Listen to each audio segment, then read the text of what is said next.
de passar a palavra. Começa logo comigo, poxa. Né? Mas já que é incentivando o futuro, nada mais do que falar da minha própria trajetória, né, gente? Eu começo a minha trajetória sendo filha de uma pessoa que trabalhava com computadores da IBM lá na década de 90, né? Minha mãe, ela revendia, né, os computadores IBM Z da época, né, os mainframes. E então eu sempre tive esse contato assim de uma pessoa que estava em contato com a tecnologia, né? E o meu primeiro computador mesmo foi um Pentium 2, né? Um Intel Pentium 2. Isso eu tinha uns 3 anos de idade. E desde os meus 3 anos de idade, praticamente, eu mexo com computação, né? Eu acho que a primeira manutenção que eu fiz na vida foi com esse computador. Eu tinha 5 anos de idade. Eu abri ele lá, olhei para as peças e eu falei, eu acho que isso aqui está com defeito. Porque era uma memória RAM e estava preto o negócio. Então eu digo, eu estava com defeito mesmo. E nessa brincadeira, eu comecei a realmente gostar do que eu estava fazendo, né? Então eu comecei a realmente estudar, né? Eu entrei num curso técnico em eletrônica quando eu tinha 15 anos, isso no IFPA, né? Aí eu estudei eletrônica, automação, né? Automação industrial, automação predial e tudo mais. E eu comecei a brincar aí, né? Fazendo eletrônica, a gente começa a mexer com embarcados, né? Mexer com peças e tudo mais, né? Mexer até com hardware mesmo de computação em si, né? Então eu comecei a brincar e mexer e testar coisas novas, né? Fazer sistemas, trabalhar com sensores. E o primeiro projetinho que eu fiz na vida, né? Foi dentro de uma iniciação científica lá atrás, né? Quando eu estava nesse técnico ainda, foi fazendo um projeto de automação predial que fazia a detecção se os alunos estavam estudando ou não no ambiente. Aí, dependendo se eles estivessem estudando, né, o controle de iluminação melhorava, né, as iluminações auxiliares aumentavam, então permitia que o aluno tivesse melhor qualidade de iluminação, e ao mesmo tempo, quando eles não tivessem estudando, aí realmente desligava tudo, ficava só com a iluminação padrão e tudo mais, né? Porque a gente gastava muita energia lá no Instituto Federal, então esse projeto foi muito importante para economizar a energia dos cofres públicos também, tá? E, e depois disso eu assim, embarquei totalmente na área científica, né? Fui fazer física, estudei materiais computacionais, né? Comecei a estudar ciências de materiais. Dentro da graduação, eu tive contato com questões de lógica de programação, eu tive que desenvolver algoritmos Fortran para fazer a simulação dos materiais, né? Fazendo isso, brinquei bastante com simulação e tudo mais, né? É legal de ver o desenho das coisas acontecendo, né? E pondo em prática. Então, eu me formei e eu falei assim, quer saber? Vou dar aula de tecnologia. Eu já dava aula, quando eu me formei, eu já dava aula, só que eu dava aula puramente de matemática, até então. Né? Aí eu falei, não, eu vou dar aula agora de tecnologia, eu vou dar aula de programação. E eu comecei a dar aula de programação, isso em 2019, tá? E comecei dando aula de JavaScript, que é uma linguagem muito visual, né, para as pessoas.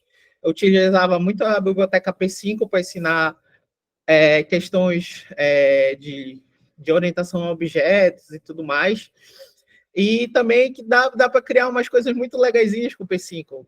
Eu recomendo vocês tentarem alguma vez utilizar o P5, porque dá para a gente criar uma interface visual, né? Dá para criar algumas simulaçõezinhas, dá para fazer, tipo, por exemplo, tu tentar reproduzir jogos clássicos como Pac-Man, né? Como Pong e tudo mais. Dá para fazer com a biblioteca do P5, né?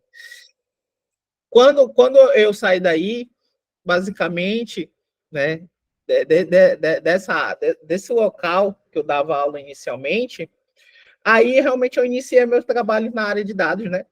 Eu fui começar a dar aula de programação voltada a dados e realmente trabalhar com dados.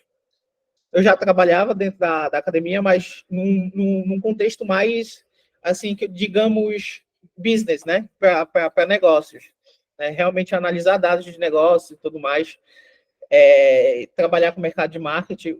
A primeira a visualização de mercado que eu tive em relação à análise de dados, né? Foi com o mercado de marketing. Então, eu fui lá estudar ferramentas que eu até então nunca tinha visto na minha vida, né?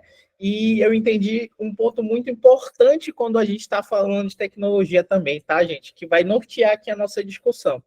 A tecnologia, ela serve para o quê? Vocês sabem me dizer? A tecnologia no contexto que a gente está inserida, que a gente está no mercado, ela serve para quê? Para resolver problemas de mercado, tá? Então, a gente trabalha, né, para resolver problemas de mercado. A gente trabalha para resolver problemas de negócio. Então, o primeiro ponto que eu quero nortear aqui para vocês na nossa discussão é que tecnologia se aprende para resolver problemas de negócio. Sejam esses negócios científicos, tá? Como eu fazia lá na academia, e até então eu nem entendia que eu fazia isso, ou para resolver realmente problemas que acontecem no nosso dia a dia, no nosso ambiente de trabalho, no nosso ambiente operacional, para automatizar tarefas repetitivas, para melhorar o nosso desempenho, para alavancar a produtividade. É para isso que a gente utiliza a tecnologia e para isso que a gente aprende tecnologia, né? Então, começando o nosso trabalho, falaremos sobre isso. Eu queria passar agora para a Vanessa, para ela falar um pouco mais também sobre ela. Pessoal, boa noite. Eu acho que eu tenho um pouquinho de anos de tecnologia, na verdade, 20 anos, tá? Então, acho que a idade de algumas é o tempo que eu já trabalho com tecnologia, né? E diferente da Artemisia, eu não fui incentivada por pais e eu tive que percorrer esse caminho um pouco solitário mesmo, tá? Vou tentar resumir, porque a história é bem grande, sabe? Mas meus pais são separados, né? São separados desde que eu nasci. E minha mãe era doméstica e meu pai, ele trabalhava como conferente, tá? Em casa eu tinha uma paixão por livros, né? Porque era o que ele tinha. Ele tinha um estante, que eu lembro até hoje, que tinha vários livros, né? Então, eu sempre gostei de estudar. Esse foi o meu diferencial. Então, diferente de ser incentivada e tudo mais, né? Meus pais praticamente nunca compareceram a uma reunião escolar, tá? Eu mudei várias vezes de escola por vários N motivos familiares e tudo mais, mas eu sempre me apeguei a estudar, né, com os recursos que eu tinha, onde eu tinha e como eu tinha. Eu vim de escola pública, né, e quando eu completei 15 anos, eu vim para Recife, tá, eu sou paulista, eu morava na periferia de São Paulo, então eu tenho várias amigas e amigos que não estão mais aqui, né, e que escolheram outros caminhos. Então, assim, o meu exemplo, minha perseverança foi estudar, e eu sabia e eu tinha certeza, desde pequena, que isso ia mudar a minha vida. E quando eu vim para cá, eu fiz um curso, né, de montagem e manutenção de micro, que tinha na época, por uma instituição. Eu fui uma das três, entre as 10 melhores da sala, eu fiquei nos 3 primeiros lugares. Fui estagiar, e o estágio era de um mês, né? Pelo curso. O curso pagava para a gente fazer, e era um curso bem. Eram 6 meses, eu me alimentava lá no curso e etc. Tá? Então, assim, eu não tive nenhuma facilidade, gente, nenhuma. Tá? Era de vender passe para comprar absorvente, para eu conseguir ir para estudar. Então, quando eu fiz esse curso, eu me agarrei com unhas e todos os dentes que vocês imaginavam aí. Eu fui para um distribuidor de peças Norte-Nordeste e dos um mês que eu ia passar, eu passei 2 anos porque eu era de menor. Então era o tempo máximo que eu tinha passado e sempre fui destaque. E eu trabalhava no RMA, tá, com peça mesmo, era aquela coisa bem hardware mesmo. E aí um cliente deles me contratou aos 18, 17 anos, eu já tinha carteira assinada, como funcionária, e eu era responsável pela assistência técnica de lá, e aos 19 eu engravidei. E aí eu mudei um pouco a trajetória, porque eu queria fazer faculdade, eu queria fazer tudo antes disso. O casamento não deu certo, e naquela época, gente, assim, não era como hoje, tá? Hoje, né, eu estou numa empresa, inclusive eu estou até com um programa, Elas, né? Totalmente inclusivo, a gente tem programas que são voltados para mulheres, né, para mais mulheres, para aumentar a diversidade, mas naquela época não tinha isso, então eu já escutei eu já fui para várias entrevistas que eu tinha muito currículo, mas que não queria uma mulher para aquela vaga, né? Então, eu fui trabalhar de vendedora porque eu tinha uma criança de 2 anos, eu era recém-separada, eu precisava alimentar, eu precisava me manter.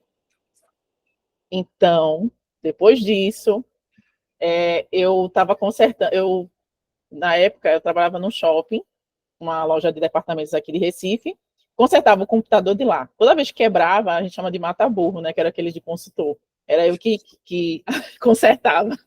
E aí chegou ele hoje, Rildo, se você ver a mensagem, você vai entender depois que ele foi um propulsor, né, da minha trajetória.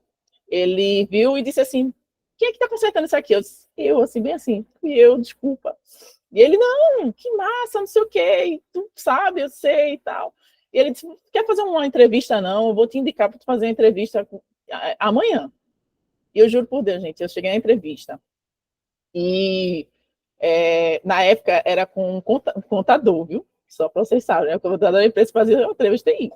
E aí ele disse assim: e aí, você sabe Linux? Eu sei, minha gente, nunca nem vi Linux na minha vida, né? Porque eu trabalhava com hardware, né? Não era a minha vida, né? Mas eu disse: sei. Aí você sabe, sei. Pronto, você conhece amanhã, que a gente vai fazer uma migração. Minha gente, eu trabalhava, meu filho ficou internado nessa época. Eu ia de noite para o hospital, eu não disse a ninguém. Eu ficava a noite toda acordada e de manhã eu ia trabalhar. E eu disse: é a oportunidade da minha vida, eu vou agarrar ela com todas as unhas e todos os dentes que eu tenho. E, minha gente, assim, foi muito difícil, porque eu não sabia o que era PD Vendas, eu não sabia o que era Linux. Eu não tinha a menor noção como desmontava aqueles equipamentos que eles estavam trocando, porque tinha o scanner, tinha impressora matricial, tinha as impressoras que eram de código de barras, zebra. Eu não tinha noção, mas eu aprendi tudo do zero. Eu passei quase 7 anos lá, né? E fui galgando até o ponto que eu recebi uma proposta do concorrente e eu fui para um concorrente. Então, assim, eu tenho uma trajetória, só para resumir, porque senão vai ser muitas histórias, minha gente, são muitas histórias. Mas a mensagem que eu quero passar para vocês, e principalmente quando você é estudante, é que é muito fácil desistir. Desistir é a primeira coisa que você vai pensar. Mas se eu tivesse desistido, será que segunda-feira agora eu fui promovida, né, para PO? Mas será que eu ia chegar para ser PO de um banco, né? Para uma BU, que eu cuido da BU Microcrédito, se eu tivesse desistido no meu primeiro gargalo, na minha primeira falha, ou no meu primeiro impasse, eu digo que um lema para a gente, né, para nós mulheres, em todas as áreas, não sei não, mas eu posso aprender. Nada é impossível, sabe, gente? Eu já cheguei num nível que eu fui fazer um atendimento e o cara disse para mim: você não vai aprender isso. Isso aqui não é para você. E eu dizer para ele: olha, é o seguinte, eu não só vou aprender, como vou ficar melhor que você. Você pode ter certeza. Então, gente, eu queria trazer, né, no Dia das Mulheres, essa reflexão, né, para que desistir é muito fácil, gente. Eu não vou dizer para vocês que vai ser fácil. Eu vou dizer que vai ser difícil, que vai ser muito difícil.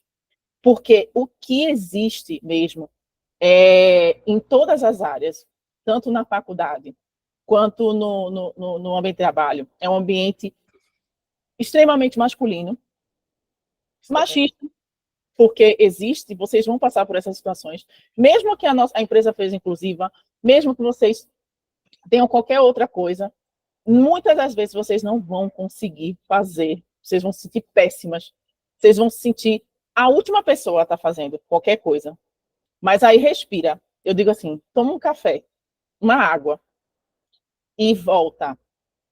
E pensa assim, e desculpa, vou dizer um palavrão, mas eu vou ser foda. É isso que vocês vão dizer.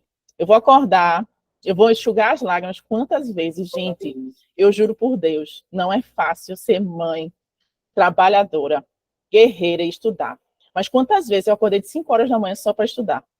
E no meio disso tudo, gente, eu ainda consegui publicar um artigo para a Sociedade Brasileira de Computação. Porque eu ficava indignada, por que tem poucas mulheres na área? Por quê? Eu não entendo esse gargalo. Eu não entendo por quê, né? Faltou você comentar que você até no hospital você trabalhava, né? Internada, trabalhando. É surreal. Eu digo que a gente nasce mulher e se torna uma guerreira, mas eu não queria ser guerreira, porque que guerreira é a Xena. Eu queria ser herdeira, mas eu não sou. Então, eu tenho uma realidade. Quem é que pode mudar a minha realidade? Sou eu mesma. Ninguém mais pode mudar.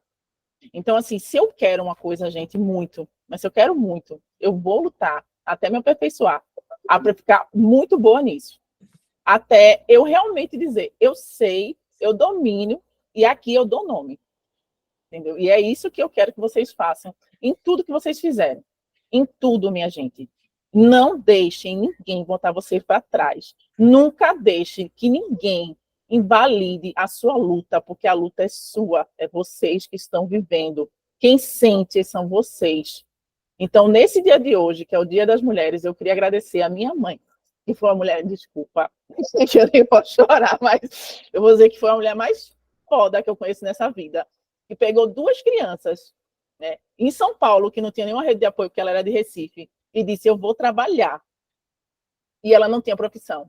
E ela limpar a casa comigo do lado. Então, hoje, essa homenagem vai para minha mãe, que foi a mulher mais foda que eu conheço nessa vida, e que trabalhou, que batalhou, e que venceu, porque ela tem 2 filhos bem criados, que trabalham, e que hoje eu posso dizer para minha mãe, não, mãe, hoje você fica em casa. É isso aí, gente. Esse teu relato, ele é muito potente, Vanessa. Ele é muito potente.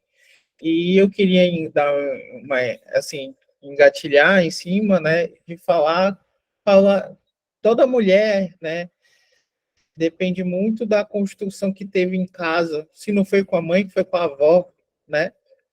E a gente cresce com as pessoas dizendo que a gente não é capaz das coisas. Então, não deixem que ninguém fale o que vocês são ou não capazes, né? A minha mãe, voltando à minha história, eu contei a minha história em tecnologia de forma resumida, né? Mas começa com uma mulher, né, que ela nunca tinha trabalhado com computadores, ela começou a vender computadores, né? Isso lá na década de 90. Teve sorte de pegar uma boa marca e começar a vender eles, né? E conseguiu dar uma boa vida para a gente em relação financeira por um bom tempo, né? Só que ela trabalhava na parte de vendas, ela nunca trabalhou na parte de tecnologia em si, né? Mas esse incentivo e esse momento foi suficiente para me despertar o interesse de querer ficar na área, né? Então, eu agradeço muito da minha mãe ter tido a oportunidade de ter trabalhado com isso, para que eu me sentisse com vontade de continuar na área, né? E eu agradeço muito a minha mãe nesse aspecto, porque ela batalhou muito para que a gente pudesse ter o que a gente tem. Eu tenho eu e meu irmão, né? Eu tenho 31, eu sou a mais nova, o meu irmão tem 36. Meu irmão atualmente é bancário, né? Eu sou engenheira de computação, como eu já falei para vocês. Mas a nossa vida foi muito percalços, né? Esse primeiro momento foi um momento assim, tipo, legal, ela conseguiu um bom emprego e tudo mais, e ela começou a trabalhar com tecnologia em vendas, mas depois ela foi ter que trabalhar lá com arquitetura, então ela teve que aprender a mexer com AutoCAD, essas coisas todas, e foi para essa área aí, entendeu?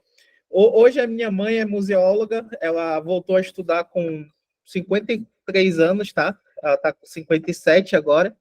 e se formou ano passado, no finalzinho do ano passado, em museologia, e está no mestrado. Né? Uma mulher com 57 anos estava fazendo mestrado. Até então, ela tinha trabalhado e vivido para que a gente conseguisse ter as mesmas oportunidades. Né?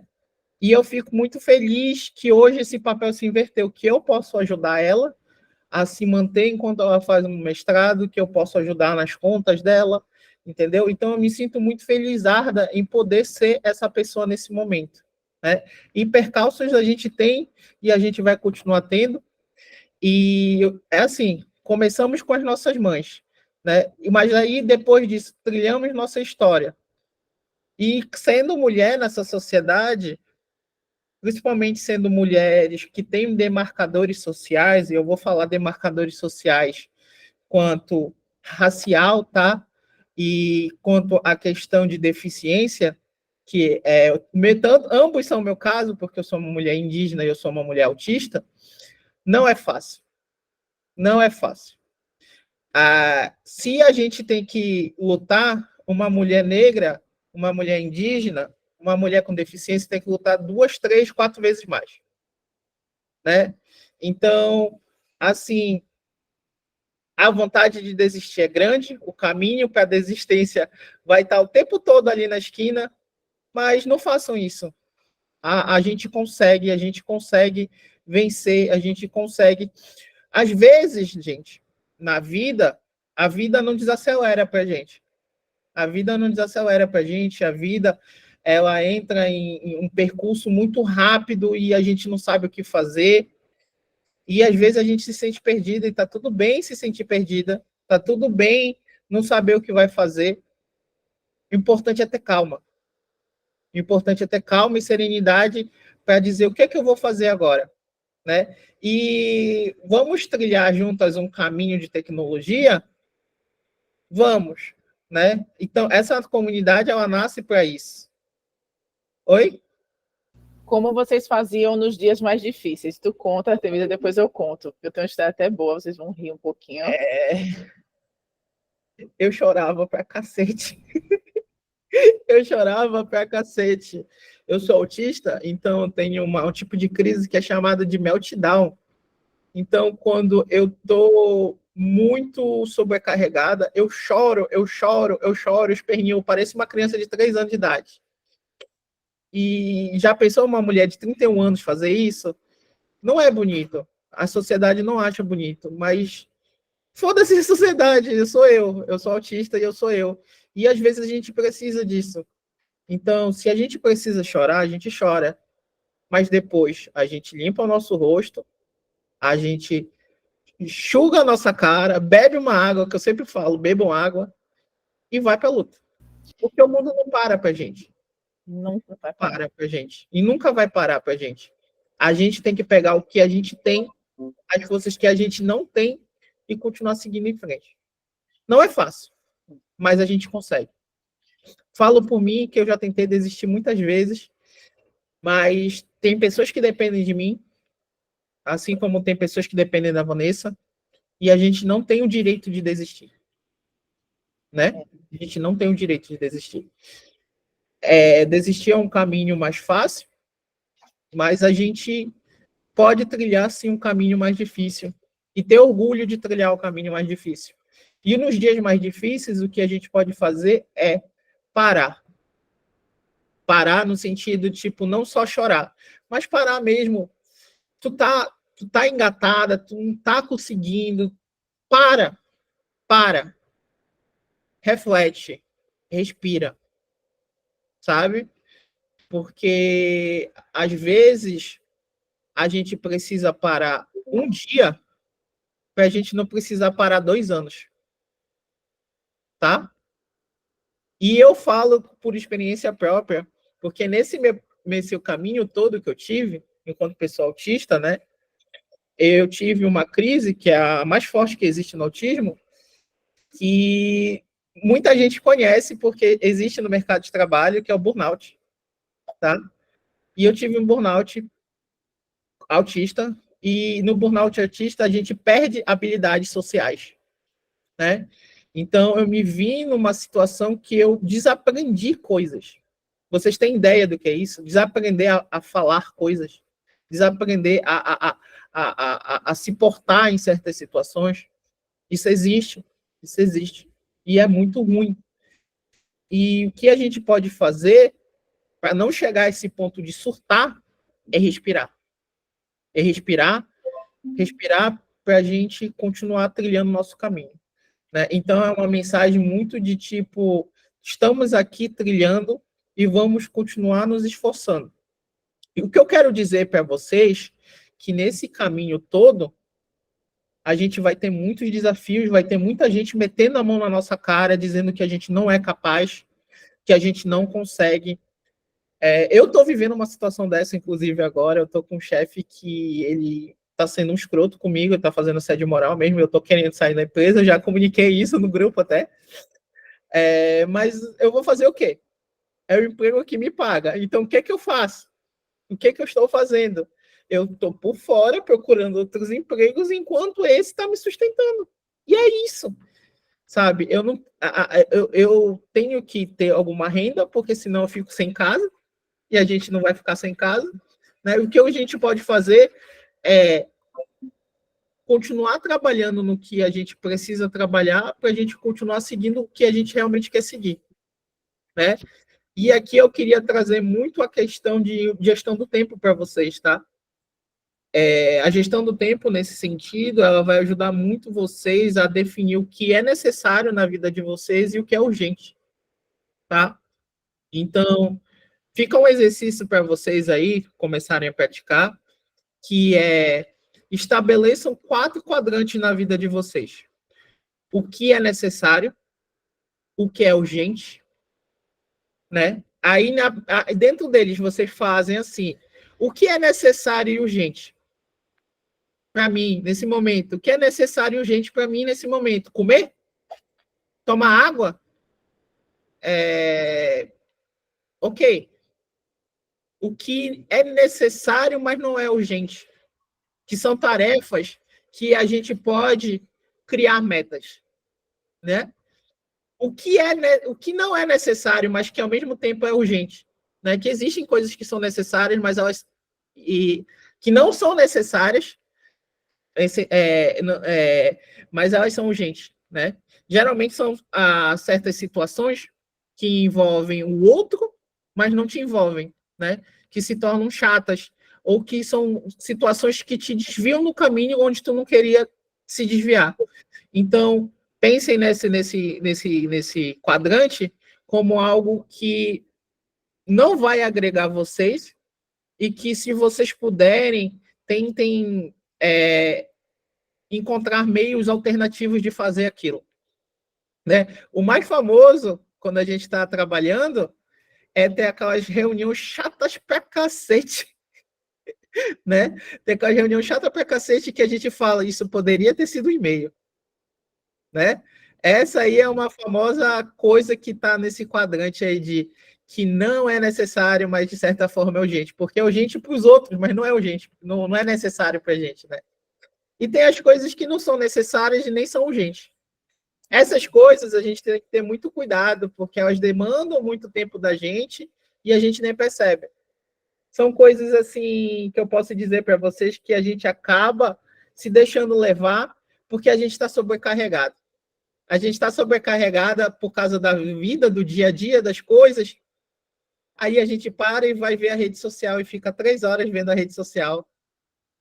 Né? Aquele tempo que a gente tem ali vendo a rede social, ele é útil para a gente? Ele não é útil para a gente.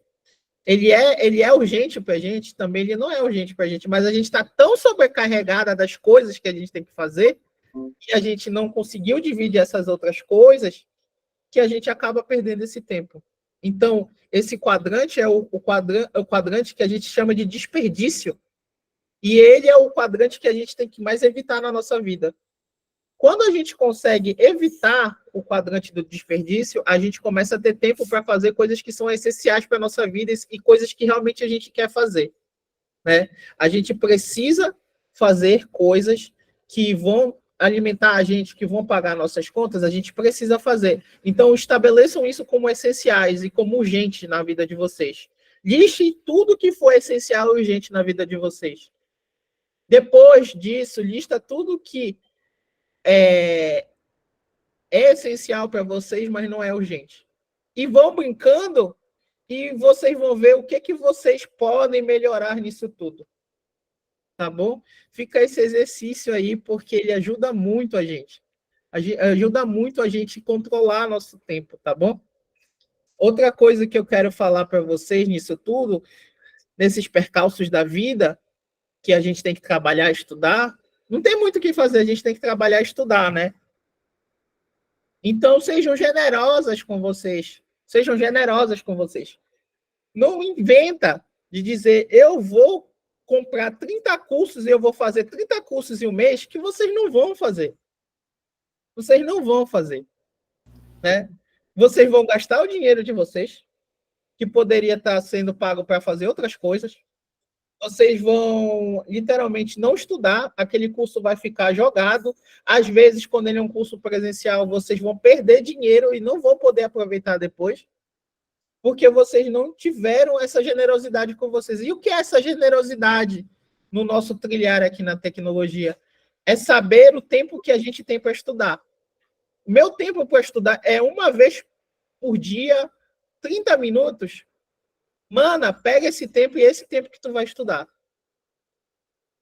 E faz isso ser aproveitável. E mede a tua evolução com algo realista. Né? O que a gente chama também aqui de SMART. Né? A gente estabelece uma meta. Quando a gente estabelece uma meta, a gente tem que estabelecer uma meta que seja específica. Né? Eu vou aprender JavaScript, mas eu não vou aprender JavaScript porque ele é muito generalizado. O que é que eu vou aprender? O básico da sintaxe do JavaScript. Vocês devem determinar um objetivo específico aí. Depois disso, né, ele é específico, né, ele tem que ser mensurável. Em quanto tempo eu consigo fazer isso? Eu consigo fazer nos 2 intervalos que eu tenho? Ou não? Não consigo? Então, nos 4 intervalos que eu tenho, eu consigo fazer isso? Consigo. Beleza, passou. Ele tem que ser uma meta que seja atingível, tá? Então, essa que vocês acabaram de mensurar, vocês conseguem medir o progresso de vocês, esse progresso ele tem que ser atingido. Então, esse objetivo que vocês estabeleceram, ele tem que ser alcançável por vocês. Vocês, depois desse tempo, precisam alcançar esse objetivo. E depois chega na parte mais importante aqui. Esse objetivo ele tem que ser realista. Então, volta aquele ponto da generosidade com a gente precisa ser realista com o tempo que a gente tem, com as coisas que a gente pode fazer e com o que a gente pode gastar no tempo para estabelecer essa meta.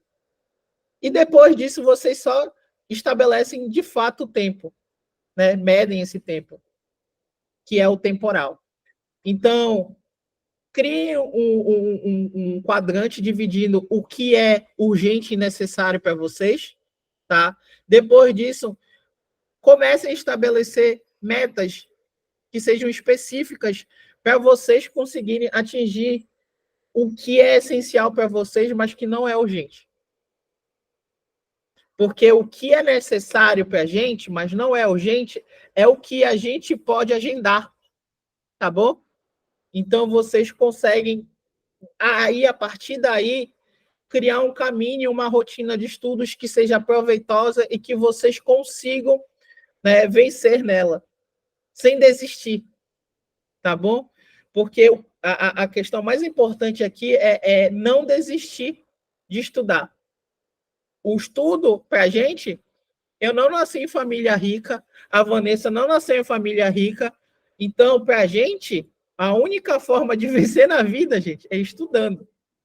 Então, não parem de estudar. Exato. Nunca. Nunca. Never. Eu costumo dizer que eu tenho uma frase bem assim, bem de impacto mesmo, né? Um adulto que a gente tem que dizer o tempo todo que ele precisa estudar, né? Se ele não quer estudar, ele tem que aceitar o que o futuro trouxer para ele. Mas se ele estuda, ele vai buscar o futuro que ele merece, o que ele quer. Sabe aquela frase que vocês assistem, não sei se alguém assiste novela, mas que ela diz assim, eu sou poderosa, eu sou preciosa, e eu posso, eu quero e eu consigo? Só falar não vai fazer vocês mudarem não vão fazer vocês saírem do lugar, né? A gente tem que dizer assim, a gente tem que fazer a ação, né? Não adianta, olha, diante dos problemas, se eu fosse só chorar, porque eu chorei, minha gente, chorei. Quem chorou foi aqui, né?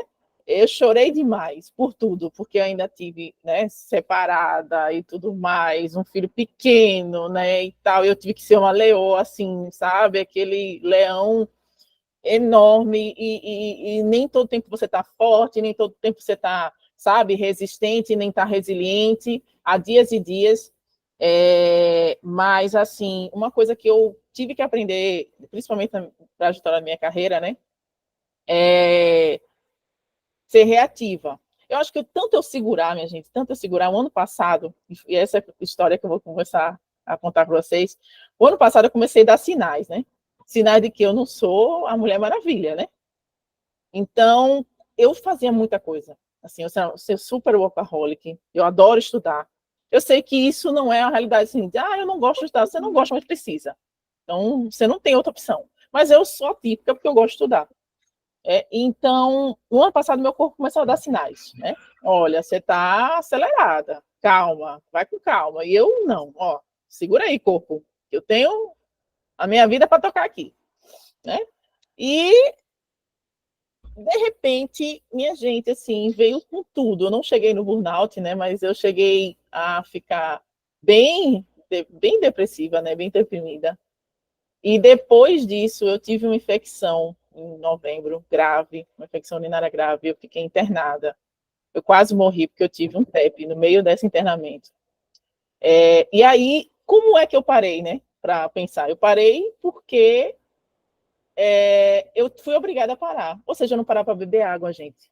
Simples assim. Eu tive uma infecção urinária grave que eu quase tive sepsis e quase morri porque eu não bebia água. Eu não parava para beber água. Entende que, assim, uma coisa essencial da gente é que a gente precisa aprender essa síndrome que a gente tem, sabe?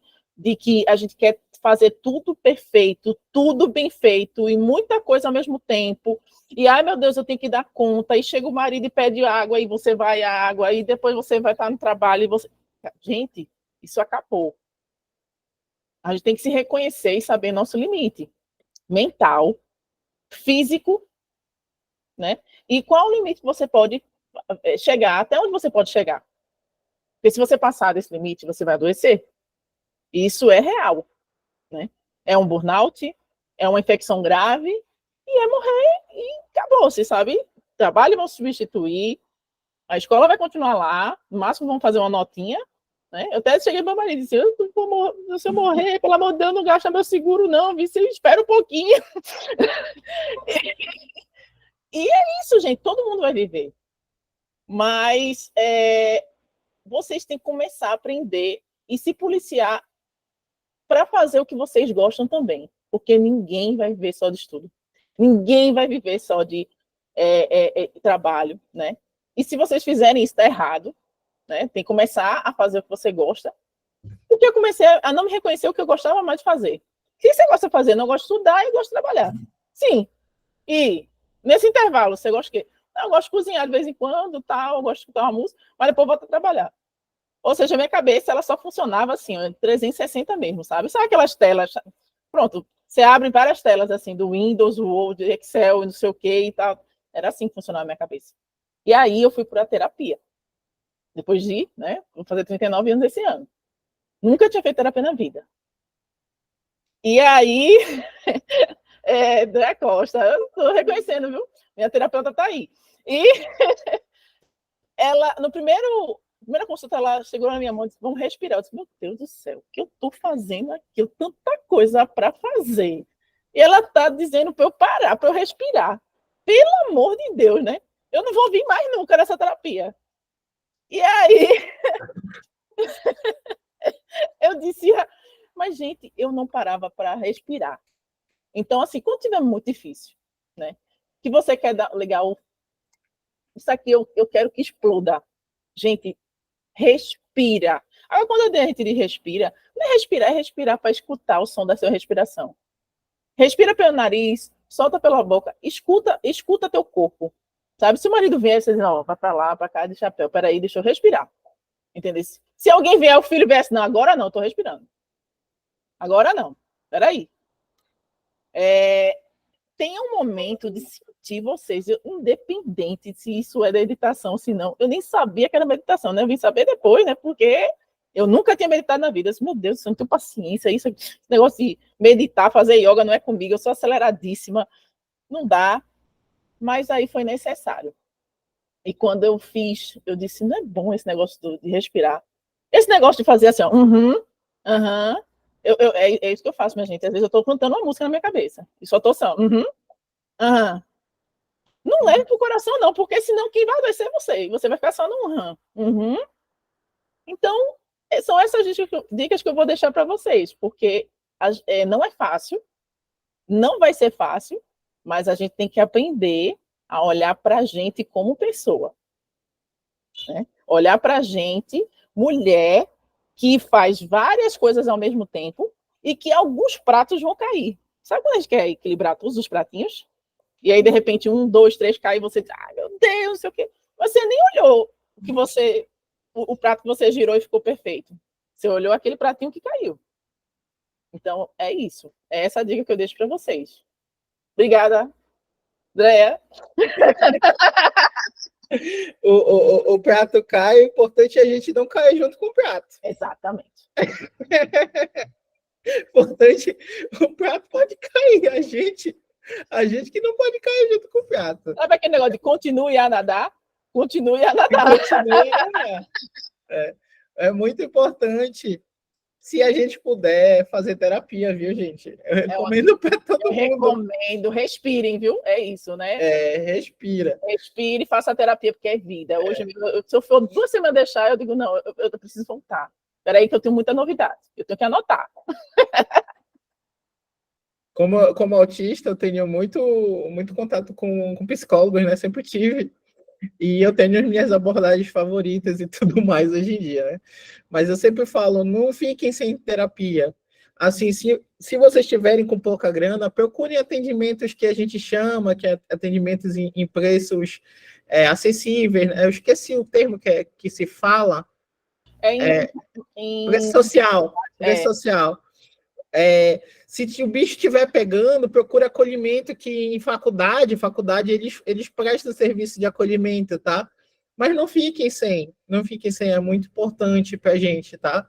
Em momentos de crise, principalmente, porque a gente vai ter, e todo ser humano, né, toda mulher principalmente vai ter, porque sobrecarregam tanto a nossa vivência que é impossível a gente nenhuma vez na vida não surtar. Pelo menos uma, né? Porque se não surtou, tá errado, tá vivendo esse mundo errado. Né? Exatamente. Então, o importante é respirar fundo, assim, take a break, pegar e respirar fundo para seguir em frente. Nesse seguir em frente, a gente vai conseguindo fazer as nossas pequenas coisinhas. E não precisa ter pressa, gente. Eu vou falar isso aqui para as meninas, principalmente da geração Z. A geração Z é muito... Tem que ser agora! É agora! Precisa ser. Não precisa ser. Não precisa ser. Desacelera, estabelece uma meta, estabelece um tempo para atingir essa meta e vai dar tudo certo, gente. E vai dar tudo certo. Façam isso por vocês. Vai ser a melhor coisa que vocês vão fazer. E é tão bonitinho a gente acompanhar o nosso progresso do que a gente está estudando, do que a gente quer fazer. É tão legal, é uma coisa... Eu assim, eu sou a menina do Kanban, gente. Eu sou a menina do Kanban. Eu tenho um trelo só meu, aí eu abro assim, aí o que eu preciso fazer, tá lá, tá tudo listado lá. Aí eu falo, o que eu estou fazendo? E eu não contente, eu coloco o meu progresso no que eu estou fazendo. Né? Eu só funciono anotando. Né? Assim, é sobre isso. Assim, eu tenho vários. Isso aqui até Gil tá aqui. Aqui ó, também, ó. Aqui, ó. Tudinho aqui, ó. Ó, Gil, é a mesma coisa. A tá aqui, ó. Tô usando, né? e eu anoto tudo. Gente, nossa cabeça é falha para coisas que a gente faz no dia a dia. Tu imagina você começar a estudar sem planejamento, sem nada, sem ter planejado. Não, eu vou aprender o Java. Não, mas eu vou aprender o Java o quê? Eu quero fazer um site, né? Já pensou logo assim, quero fazer um site. Não, amor, pelo amor de Deus, vamos começar pelo começo. Quebrar aí, como ela falou mesmo, não, a gente não pode sair do 0 para o 180. Não Não pode. tem como. É humanamente possível, né? Só que a gente, como mulher, quer tudo. E quando a sociedade vem, e assim, pronto, eu vou dar um exemplo prático, né? Um consultor perguntou para mim como é que eu digitava se eu tinha as unhas postiças. Como é que você consegue digitar com essas unhas tão grandes postiças? Eu juro pra gente, eu olhei para ele assim e fiz assim, digitando. E a galera fala, caraca, digitando. Não, seu marido é de tecnologia, eu tenho que falar aqui, agradecer, porque essa rede de apoio eu tenho, né, com o meu marido, mas não é uma rede de apoio, é uma escolha, né? Ele tem que me apoiar, não é? Ele não tem opção, né? O marido da gente, ele tem que entender, o marido, o namorado e tudo mais, que ele não tem essa opção de querer ou não apoiar a gente. Se ele não quiser ajudar, ele não pode atrapalhar. Né? Isso a gente aprende depois do primeiro casamento. Aí, e aí, ele olhou para mim e fez assim: seu marido é de tecnologia? Disse, não, senão eu tinha matado ele já. Mesmo assim, eu respondi na mesma lata, né? Porque, tipo, o cara é de tecnologia perguntou uma pergunta dessa e, meu Deus do céu, sinceramente, você acha que ele é de tecnologia? Porque se ele fosse de tecnologia sentado aqui, eu já tinha me engasgado com ele aqui. Então, assim, gente, são essas piadinhas, são essas coisinhas que vocês vão escutar o tempo inteiro. Seja no trabalho, seja na faculdade. Eu já fui para cursos, né, que eu era de infra, eu já fui de infra, depois eu passei para a parte de análise de sistemas, TOTOS, né, e tem grandes eventos. Eu quero dizer assim, o que você está fazendo essa fila aqui? Essa fila aqui é da parte técnica. Eu disse, não, eu estou aqui da parte técnica mesmo, o que você quer saber? Não, porque eu faço isso, aí eu começava a falar só de igual para igual, vamos lá, bora. Termos técnicos, tu quer termos técnicos? Agora você vai ter. E ele, não, puxa, tu faz isso, eu nunca vi esse modo. Pois é, né? É sobre isso. Isso aqui eu já implantei, isso aqui eu já fiz, isso aqui é esse. Então, assim, se você estuda, se você sabe, se você tem argumento, você deixa o outro sem argumento. Até com vergonha, né? De ter questionado alguma coisa para você. Então, assim, tome o princípio de que vocês precisam pertencer a uma tecnologia, né? Sem doidar, né? Porque tem um limite, né? A gente tem que manter esse limite, né? Da sanidade mental. Mas sabendo do que vocês estão falando. Eu sempre, quando vou ensinar qualquer coisa aqui no meu trabalho, ou em sistema e tudo mais, eu gosto de saber por que eu estou apertando nessa tecla. Ela, sim, mas por quê? O que ela vai fazer? O que tem por trás dela? Sabe? Então, é a mesma coisa que vocês vão fazer. Vocês têm que entender, começar a entender o processo que vocês estão estudando, o porquê disso, né? E fazer aquele mapa mental. Sabe aquele mapa mental que a gente acha que não vale nada? Eu fiz 60 mapas mentais para fazer o meu TCC. 60. E depois, ainda quebrei para fazer o artigo. Então, assim, aquele mapa mental que você acha que não vai dar em nada é o que vai fazer você memorizar. Então, comece a usar essas ferramentas que existem ao léu, mas não use todas, né? Porque são muitas. E comece a ver como que eu posso aprender melhor isso, né? E não, como a Tânia também bem citou, contratar vários cursos, fazer tudo ao mesmo tempo, porque a gente não vai dar conta de tudo. E isso é perfeitamente normal. É muito isso, a gente não dá conta de tudo e tá tudo bem, gente. A gente tem que ter paciência com a gente. A chave para um bom aprendizado é entender que o aprendizado demora um tempo, tá? E falando já um pouquinho da parte da neurociência do aprendizado, a gente aprende muito quando a gente entrega nossos sentidos ao aprendizado.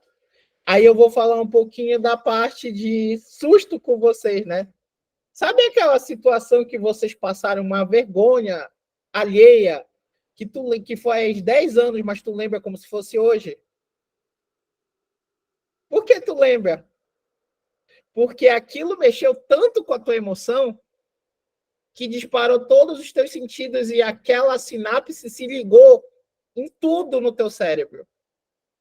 Tu tem que fazer com o teu estudo a mesma coisa. Tu tem que fazer com o teu estudo a mesma coisa. Mas a gente não vive com emoção, a gente não vai se dar um susto e para aprender a programar, né? A gente não vai se dar um susto para aprender a programar. Como é que a gente faz isso? A gente vai entrar em contato com todos os sentidos possíveis, né? A gente vai pegar uma teoria, em vez de você ler a teoria, assim, estou lendo aqui, né? Você fale. Primeiro você fala, que aí você já está processando o teu oral, né? A tua fala junto com a leitura, e depois, não o suficiente, você escreve aquilo, mas não escreve de uma maneira, né? Assim, sem eixo, reproduzindo. Escreve sintetizando o que tu entendeu. E por último, é fascinante vocês fazerem isso. Quando vocês fizerem isso, vocês vão ver que o salto de aprendizado de vocês vai ter, assim, muito grande. Falem com o pato. Falem com o pato. Vocês já viram isso no mundo da programação? A gente tem um patinho de borracha. Que a gente se engata numa parte do código que a gente não está entendendo de jeito nenhum. Aí a gente vai e tenta explicar o que está acontecendo para o pato. Isso é a última chave para o conhecimento, que é a explicação. Quando a gente explica, a gente converte toda aquela escrita, aquela síntese, tudo que a gente fez até então, em uma explicação. E isso vai ligar o nosso cérebro. E quando vocês forem falar com o pato, esse pato é teórico, tá, gente? Tem gente que realmente compra um patinho de borracha, mas pode ser teu gato, pode ser tua namorada, pode ser teu namorado, pode ser... E quando falar... Meu marido, meu Deus do céu, ele fala, não estou entendendo nada, mas vai, fala. Exatamente. Aí tu fala e aquilo vai se fixar. E aquela explosão mental vai vir, assim, vai dizer, uau, era isso, então. Era isso que eu não tinha entendido.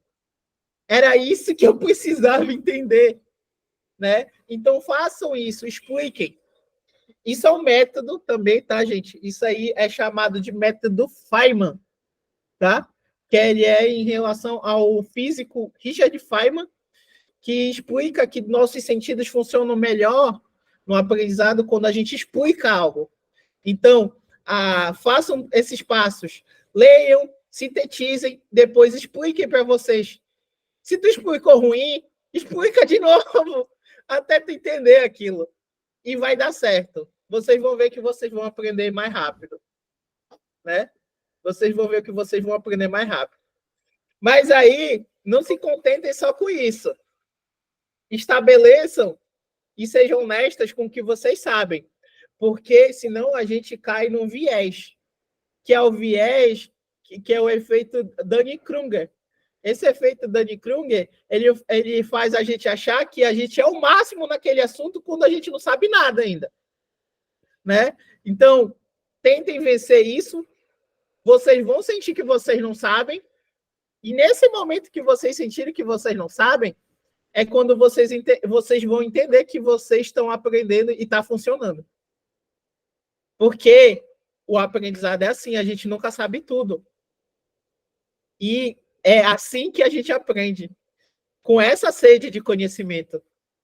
Entendem? É com essa sede de conhecimento que vocês vão vencer no mundo da programação também. Estabelecendo o que vocês já conhecem, porque vocês vão ter, quando vocês começarem a estudar, vocês vão ver que vocês já conhecem algo, mas o tempo todo vocês vão se deparar, opa, eu não conhecia isso. Que legal! E isso é a descoberta. E a descoberta te motiva a continuar estudando, a continuar procurando, a continuar se aperfeiçoando. Então, tentem entrar sempre no passo da descoberta, que isso vai, assim, alavancar muito vocês nesse universo, tá bom? Pessoal, eu vou precisar sair, que eu tô Eu estou ainda aqui, né, na empresa. Aham, Eu estou com a chave da empresa, somente isso. tá bom. E aí, eu queria saber quantas pessoas tem de Recife e quantas pessoas tem de São Paulo, tá? Para a gente fazer um negócio bem legal aqui com vocês. Eu sei que tem 10 pessoas agora participando, infelizmente não tem muita gente participando, infelizmente não posso mandar para longe, mas eu queria fechar esse bloco aqui sabendo quantas pessoas tem de Recife. Só uma? De São Paulo, tem mais alguém? Não tem ninguém de São Paulo. Não, de São Paulo, as meninas daqui, né, da comunidade, elas são tudo do Nordeste. É porque o máximo que eu posso chegar é até Natal. Tem ninguém de Natal. Ou tem do Rio de Janeiro. É o seguinte, tem Recife, Rebeca de Recife, pronto. Rebeca, A Rio é Vitória de Recife. é Sergipe, né? Né, Vitória? Sergipe é? Vitória. Então vamos fazer o seguinte: as duas de Recife vão ganhar um brinde, certo? E aí vocês podem escolher esse ou esse. Só que eu só não posso mandar para casa de vocês. A retirada é aqui na Ilha do Leite. Eu vou deixar separado para vocês pegarem, tá? E eu tinha mais 4 brindes para sortear, mas teria que ser entre São Paulo e Recife, tá? Então, eu vou preparar com as meninas no grupo, talvez, para botar mais 4 nomes. Essas duas já estão. Vou até anotar. Gil e. Quem é mais de Recife? Não. A Rebeca. Será? Rebeca, Vitória. Rebeca. Não, a Vitória do. Não, a Vitória Rebeca, é né? do Sergipe. Rebeca. Então, Gil e Rebeca, essas garrafinhas aqui, a térmica está separada para vocês, tá certo? Para vocês pegarem aqui na Ilha do Leite a partir de segunda-feira. Eu já vou deixar lá separado o nome de vocês. É uma homenagem minha também, Dia das Mulheres, para vocês. Eu não consigo, eu queria muito poder mandar para casa de vocês, tá? Mas esse foi a maior logística que eu consegui aqui na empresa para mandarem para vocês. E também falar um pouquinho, né? Só nesse fechamento, tá? Que a gente tem. Eu trabalho com microcrédito e a empresa ela tem um programa chamado Elas. Então, assim, para quem pensa em empreender, né, ou comprar um carro, ou comprar uma moto, esse programa é específico para as mulheres e tem uma facilidade, tá? Inclusive, é um programa bem legal e diverso, então deixo para vocês também estar conhecendo um pouquinho desse programa, né, que estão apoiando. É um programa voltado para as mulheres em qualquer linha de crédito, inclusive com educação financeira. Eu acho muito importante, porque eu até digo assim que a gente foi criado para não empreender. E quem de vocês já aprendeu na escola pública a declarar imposto de renda? Ninguém. Quem de vocês aprendeu na escola educação financeira? Né? E quem aprendeu sobre quais são os impostos que a gente paga, que deve pagar, e quais são os seus direitos, suas lutas, suas conquistas? Eu Né? até hoje não sei nem o que é ICMS. Né? Então, assim, isso é muito importante. Acho que é um debate importante, principalmente vocês que estão aí, né, trabalhando, começando agora a vida acadêmica, e de repente você quer virar um empresário, e você tem que pensar nesse ponto de por que até hoje a gente não aprendeu a declarar imposto de renda, né? E é uma coisa que é tão necessária. Então, pense nisso, pense nesse viés social, porque também alguns softwares não são feitos para todas as classes sociais, e eu digo que declarar imposto de renda também tem que ter um conhecimento bom, né, para fazer essa declaração, e que vocês já estão fora da curva, né? Vocês já estão, já saíram do zero, já saíram eu sei a profissão que eu vou seguir, e é isso que eu quero para a minha vida, né? Então, eu queria parabenizar todas que ficaram aqui na agenda, né? E deixar aqui aberto também, tá? Procura LinkedIn, se tiver qualquer coisa, quiser falar comigo. Eu não tenho muito tempo durante o dia, não, vou mentir, não, tá? Quando eu apareço no grupo é porque eu tô almoçando, eu tô parada, porque às vezes meu dia começa muito cedo, como hoje, né? E termina muito tarde. Mas eu vou sempre arrumar um tempinho para incentivar vocês, tá? Eu não dou aula, porque também não caberia, né? Dentro do dia desse que eu tenho, não dá ainda para dar aula, mas eu estou disponível para vocês. E parabéns mais uma vez, eu só posso parabenizar vocês, já são muito, muito, muito guerreiras. Já de estar aqui, sexta-feira à noite, escutando uma palestra e querendo literalmente aprender, vocês são guerreiras.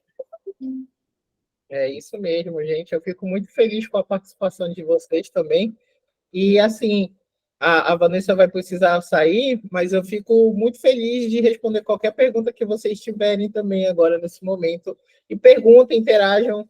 Eu estou aqui para isso, para ajudar todas vocês, tá bom? Gente, tchau. Boa noite.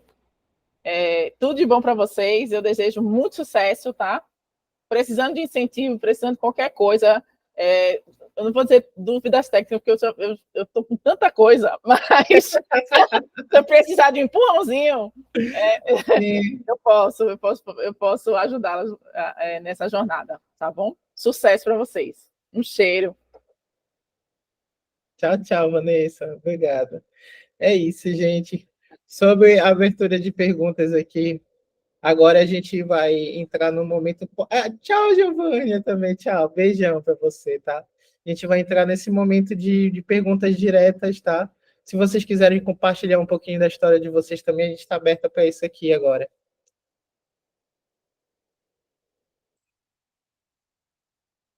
Tururu! Vou puxar, então. Rebeca? Larissa levantou a mão, então vai, Larissa. Oi, pessoal, boa noite. Está conseguindo me ouvir? Então, sim.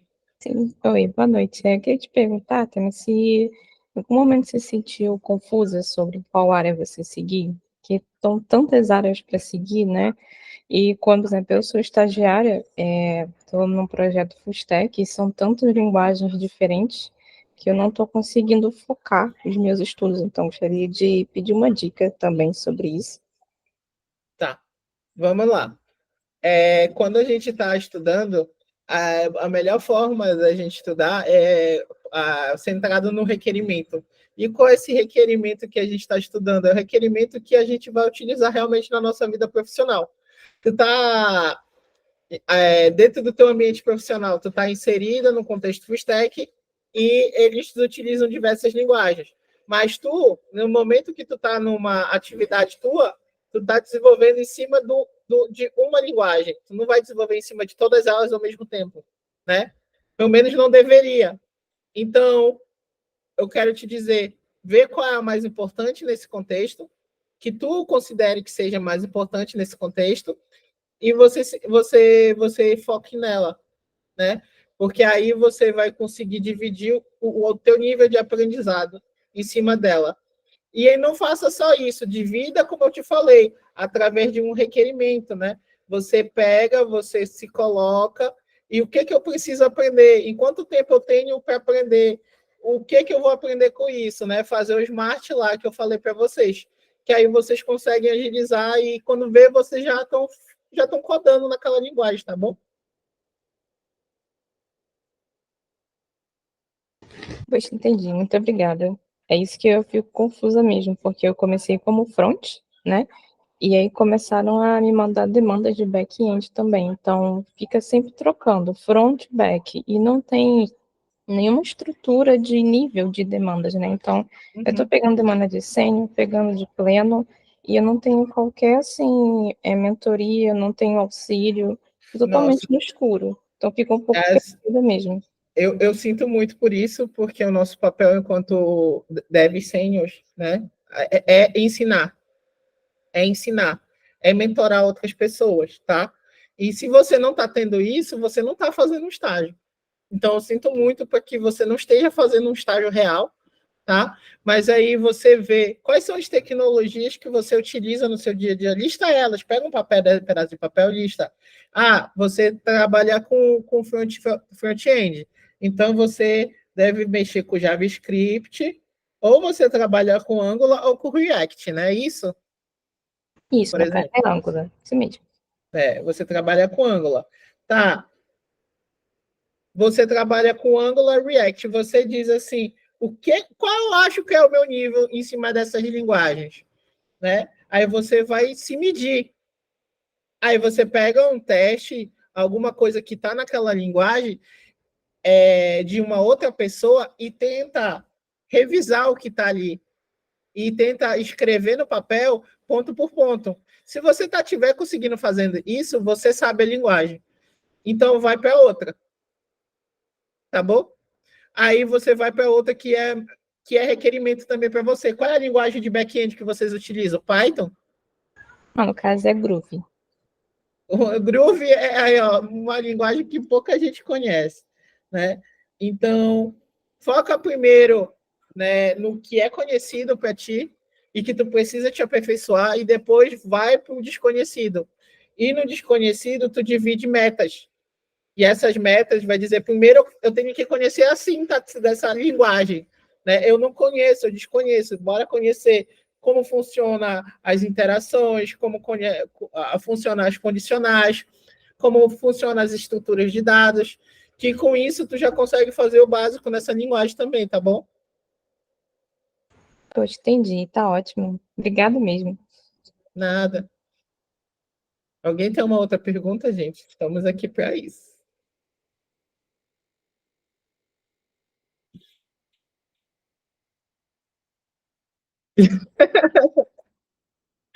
Bem, vamos falando um pouquinho, né? Mais de mim, então, o que eu tenho contato diariamente é com Python, né? Eu sou engenheira de dados, de software na parte de plataforma em dados, e eu trabalho muito com Python.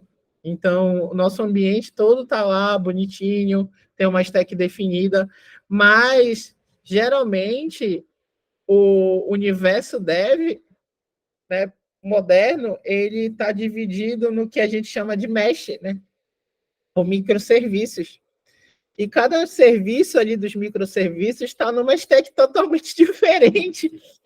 E o que tu tem que saber ali não é programar naquela linguagem, é entender o código daquela linguagem. Se tu está entendendo o código daquela linguagem, é o suficiente para tu conseguir entender o processo do teu serviço, né? Que é o mais importante nisso tudo.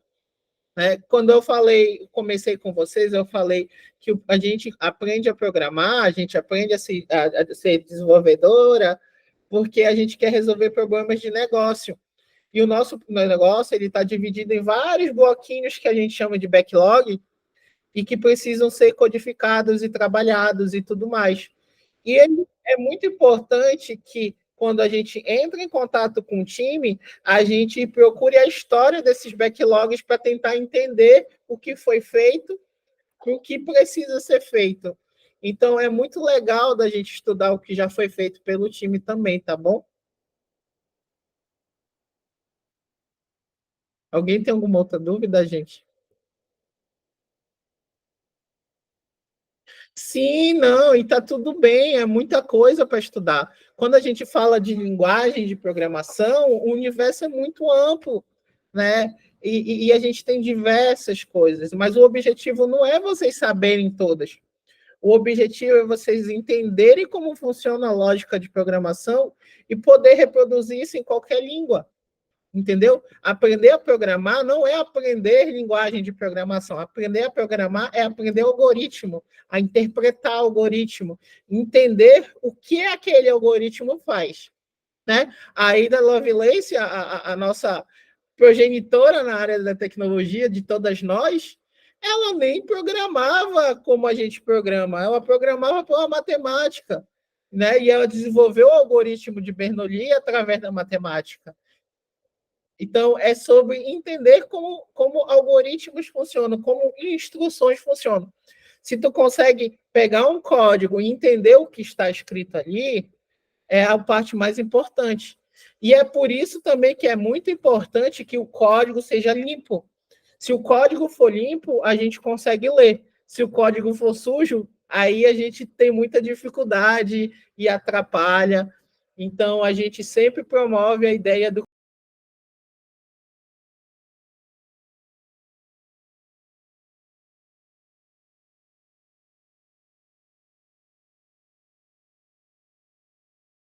Alguém tem um complemento aí? Quer falar alguma coisa? Gabriele, quer complementar alguma coisa? Quer falar alguma coisa?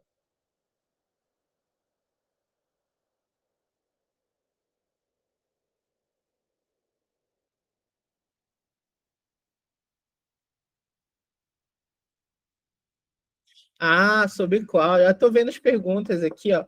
Queria perguntar sobre cloud. Tem alguma por qual começar que seja melhor? Essa pergunta é bem legal. Essa pergunta é bem legal, gente. A cloud, existem vários que a gente chama de,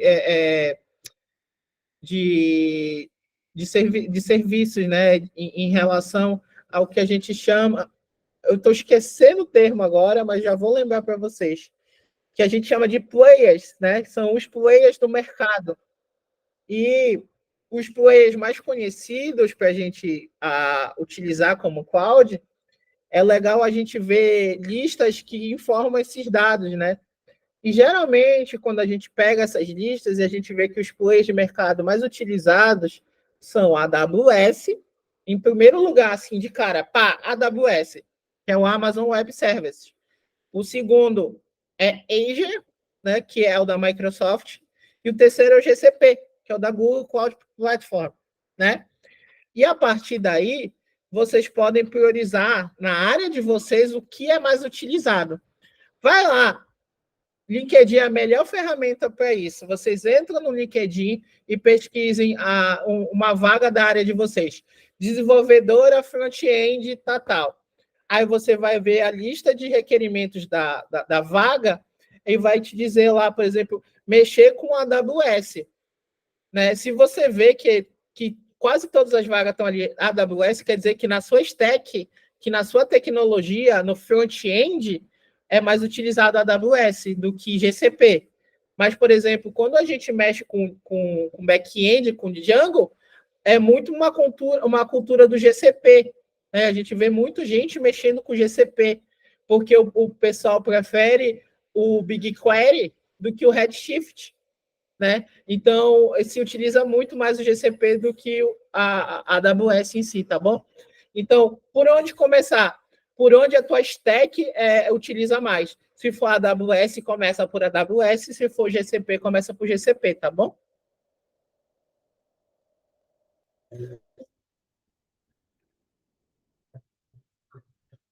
Legal. Engenharia de dados é a minha área. Posso falar algumas coisinhas para vocês. Né? Basicamente,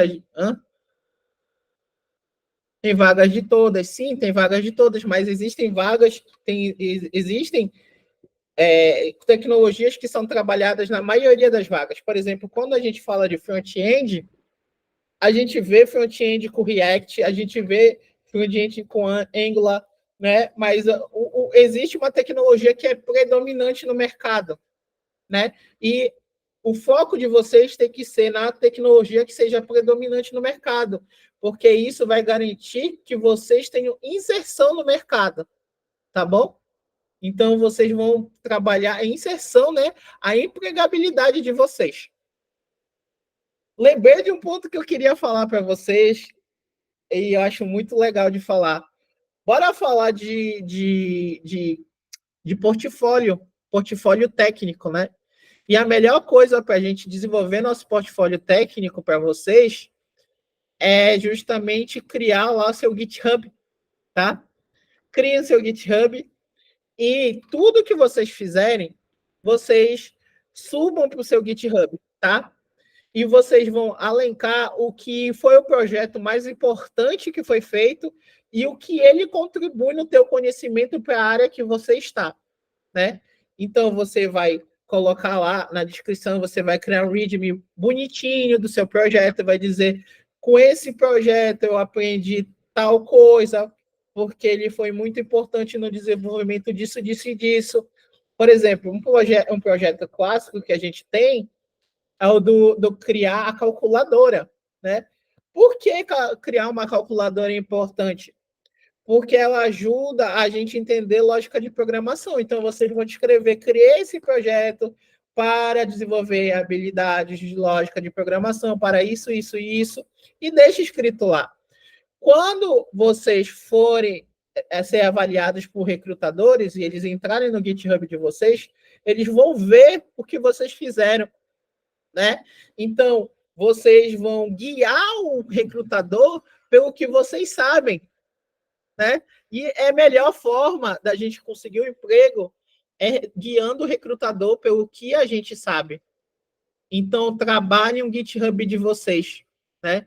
Como vocês podem fazer isso? Foquem em projetos que são reais. Quanto mais reais eles forem, melhor isso vai trabalhar a empregabilidade de vocês. Tá bom? Pode falar, Gabriele. Boa noite, Artemísia. Boa noite, meninas. Tá me ouvindo? Tá conseguindo me ouvir? Sim. Aproveitar que você tocou no ponto do GitHub, que eu tenho muita dificuldade de acompanhar o meu GitHub. Na verdade, eu estou em transição ainda da área, tem pouquinho tempo, e aí, assim, o LinkedIn, realmente, graças a Deus, eu estou conseguindo acompanhar melhor, mas o Git está difícil, GitHub. Aí, minha dúvida é assim, eu comecei como front nos meus estudos, e aí comecei a ver as outras áreas por indicação até mesmo das meninas do grupo, e assim, eu comecei a me apaixonar muito por cloud. Aí agora eu estou estudando cloud. Eu peguei eu fui acho que foi até React como front. Aí dei uma estudada bacana, consegui fazer uns projetos. Não me senti segura de colocar os projetos, achei eles muito simples, coloquei só alguns no GitHub. Infelizmente, parece que eu ia ficar muito repetitiva, de ficar colocando a mesma coisa que todo mundo, aí eu acabei colocando só alguns.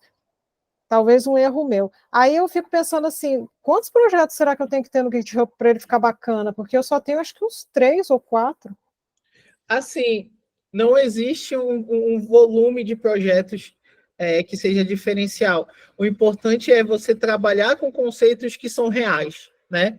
Por exemplo, você é da cloud agora, você trabalhando com cloud agora, então é muito importante você, por exemplo, fazer um projeto tipo engenharia de dados, né? E que você vai estabelecer critérios bronze, prata e ouro e mostrar isso no seu GitHub, porque isso é algo que é utilizado no mercado de trabalho, entende? Então, quando o recrutador bateu lá no seu GitHub e vê esse projeto, vai dizer, poxa, ela sabe fazer isso.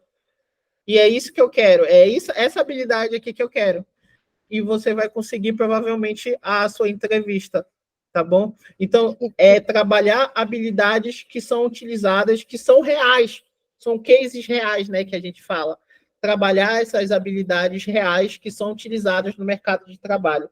Não foque em coisas que sejam irreais, né? Foque em coisas que sejam palpáveis, que sejam utilizadas pelo mercado de trabalho. Ai, Artemisa, mas eu tenho muita dificuldade em começar. Então, não pega um case real. Pega uma coisa que seja algo que você goste de fazer, que é essa outra possibilidade. Quando tu mostra a autoria, isso também abre os olhos do recrutador, tá? Então, se você pegar, por exemplo, você gosta muito de Game of Thrones, né? E você gosta muito de Game of Thrones e você quer justamente fazer um site que explore todas as casas de Westeros e tudo mais e mostra lá. Se você fizer esse projeto muito bem executado de algo que você gosta, isso vai trazer a atenção do recrutador também, tá bom? Então, você tem duas soluções possíveis. Trabalhar com um projeto real ou trabalhar com algo que você goste muito, porque isso traz a tua personalidade e isso também traz as tuas habilidades. Não fica na repetição de projetos que já foram feitos e você trabalha com algo puramente novo, que é só seu, somente seu. Por exemplo, teve uma entrevista de emprego, tempos atrás, que teve uma menina que ela fez um dashboard, gente, dashboard do Friends, os dados do Friends, com as carinhas lá, o negocinho do... Aquilo ali é ela, aquilo ali é o gosto dela.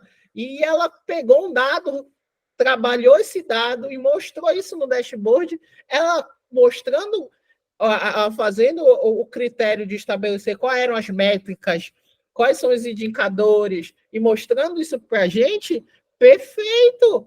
Eu sei que a pessoa sabe trabalhar com BI, então é essa pessoa que eu quero, entendeu? Então, você tem esse caminho de trabalhar no autoral, ou você tem esse caminho de trabalhar no real. Aí você pode reproduzir o que é feito numa grande companhia, por exemplo, como o Nubank, né? E colocar justamente como funciona o data warehouse deles, lá na cloud. Tá.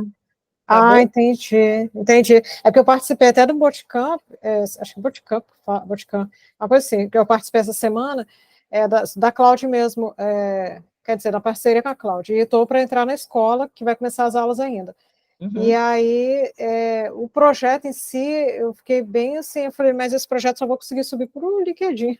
Não tinha envolvendo o GitHub, não tinha código, assim, tinha até uns códigos, mas não Existe assim, eu fiquei código, bem confusa, sabe, para colocar no GitHub os códigos. existe código, e eu te recomendo estudar uma ferramenta chamada Terraform, tá? Que a Terraform, ela vai trabalhar o que a gente chama de infraestrutura como código. Então, você vai escrever código e você vai fazer deploy para a cloud, e a partir desse código que você escreveu em Terraform, vai criar todos os ambientes cloud que são necessários do seu projeto. Isso mostra conhecimento. Entendi. Isso mostra conhecimento técnico, tá? Então, fica aí a sugestão para estudar Terraform também, tá bom? Obrigada. Alguma outra questão aí, gente? Pode falar, estou aqui. Vamos ficar aqui por mais 10 minutinhos, tá? Aí vocês podem falar o que vocês quiserem. Estamos aqui para isso. Falei de portfólio técnico. GitHub é uma maravilha para isso. Mas vamos voltar para o ponto muito importante: portfólio de negócios.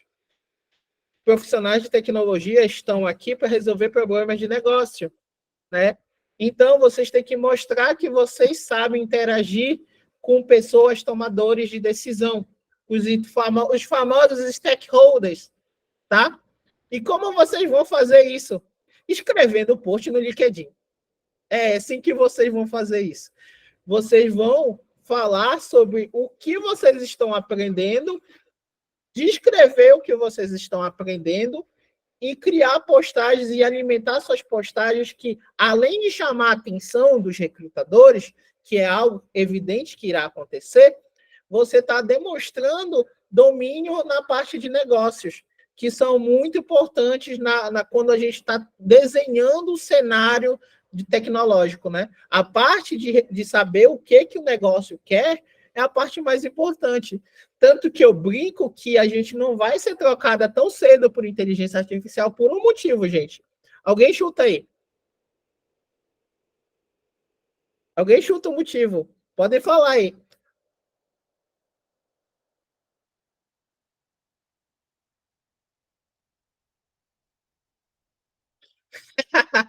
Ziad precisa de gente para programar? Precisa também.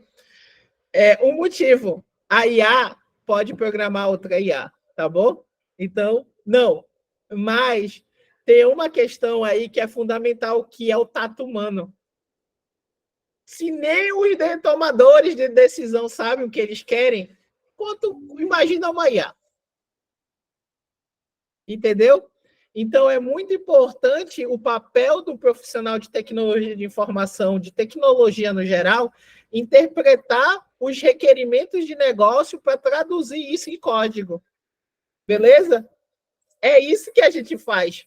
A gente traduz requerimentos de negócio para código. É isso que todo profissional de TI faz.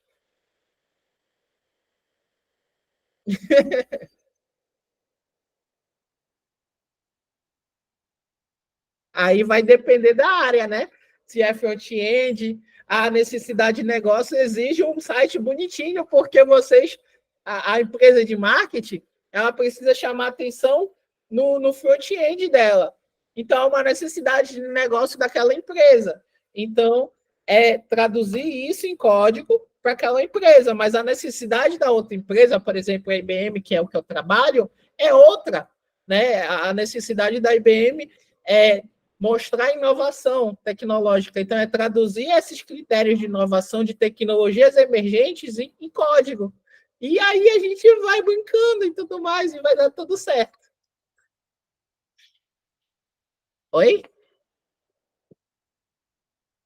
Exatamente, se nem a gente tanca os clientes, imagina as inteligências artificiais, exatamente isso. Mas fica a dica também que inteligência artificial pode ajudar muito no nosso estudo. Então, utilizem com discernimento o ChatGPT, que ele é uma grande ferramenta para ajudar vocês, tá?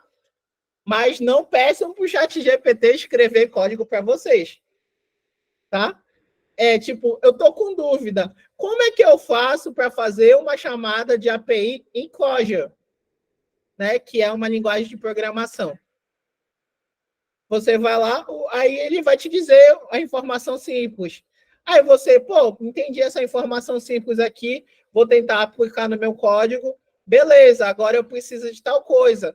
ChatGPT, como eu faço tal coisa nesse sentido? Mas aí tu já não coloca teu código, porque o importante é tu usar ele para tu aprender, entendeu? Como uma ferramenta de aprendizado, como um auxiliar seu.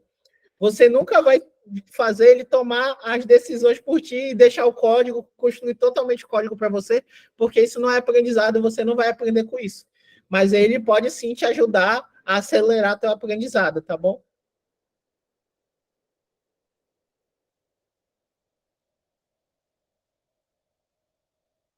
A gente das meninas estão tudo quietinha, gente. Bora chamar a Alessandra aqui. Alessandra, você quer falar alguma coisa?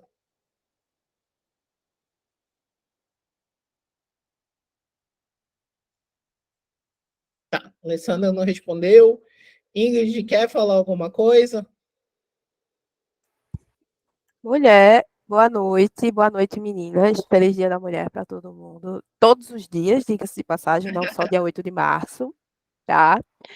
Mas, voltando uns centímetros atrás, quando tu estava falando sobre GitHub, Artemisia, eu tenho muita dificuldade com o meu GitHub, que é o seguinte: primeiro, a constância. Eu não tenho aquela constância em ficar sempre fazendo comitagens lá no GitHub.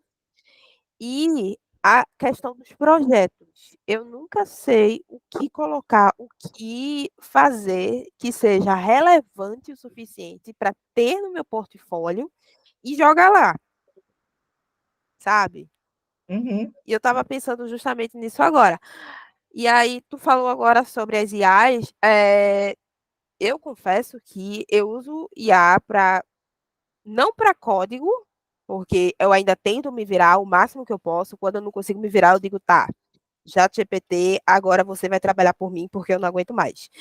Mas, para grande parte do meu dia a dia, as IAs estão me ajudando muito na questão de otimização de tarefas.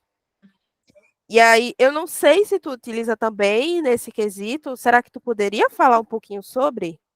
Com certeza, vamos lá. Um dos meus trabalhos como divulgadora de tecnologia é também fazer postagens no LinkedIn, por exemplo.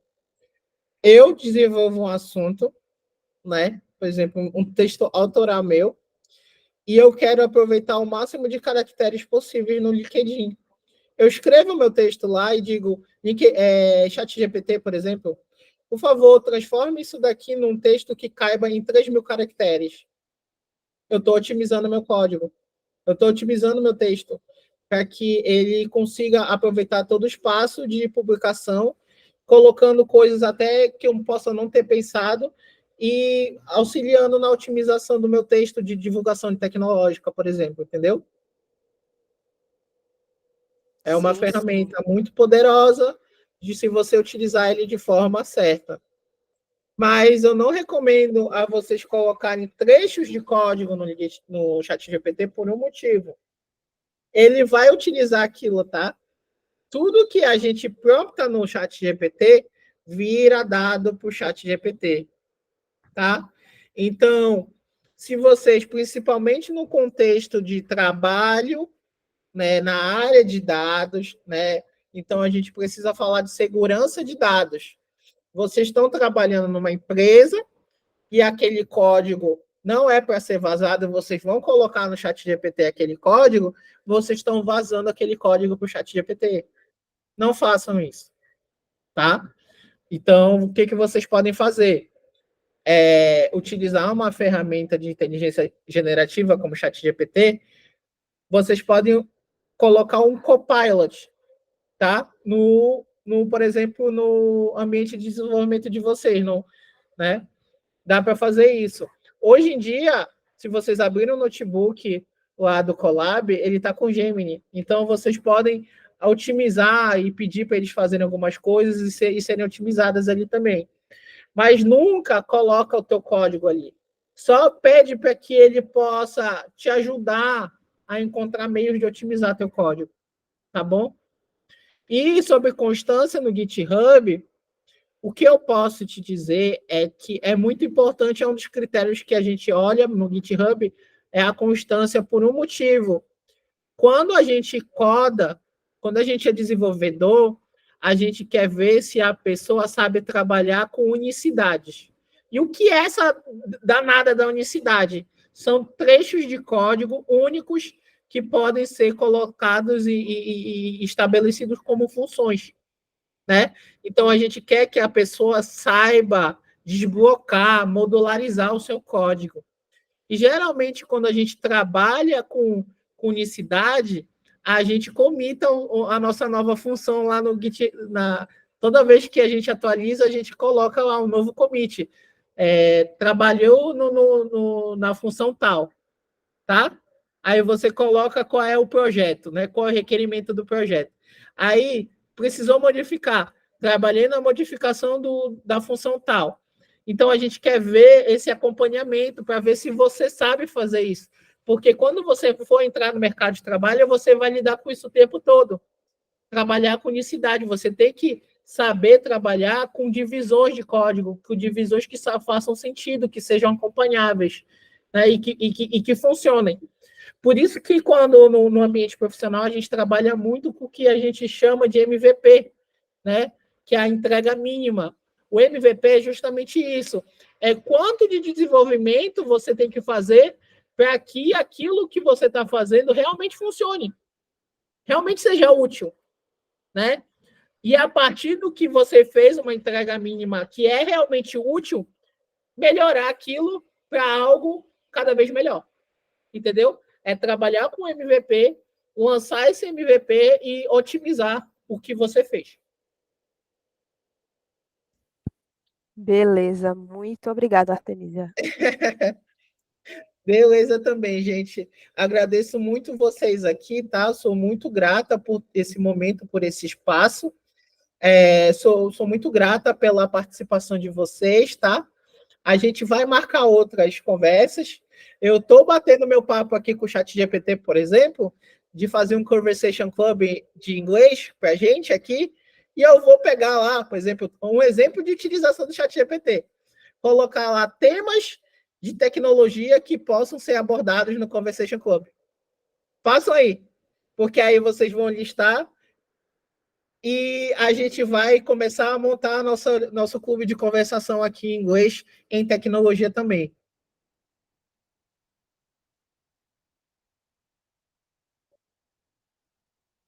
Então, vou fazer, hein? É isso aí, é isso aí. Bora se melhorar cada vez mais, meninas. Parabéns pra gente, nós somos guerreiras e vamos com fé, é isso. Beijão para vocês. Tchau, tchau. Tchau, tchau, gente. Obrigado.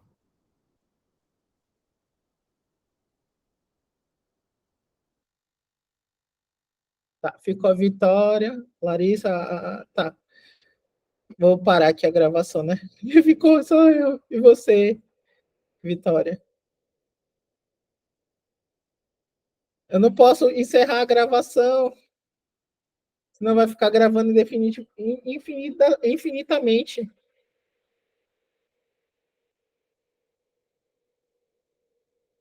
Será que se a gente sair, nós duas para a gravação? Não sei.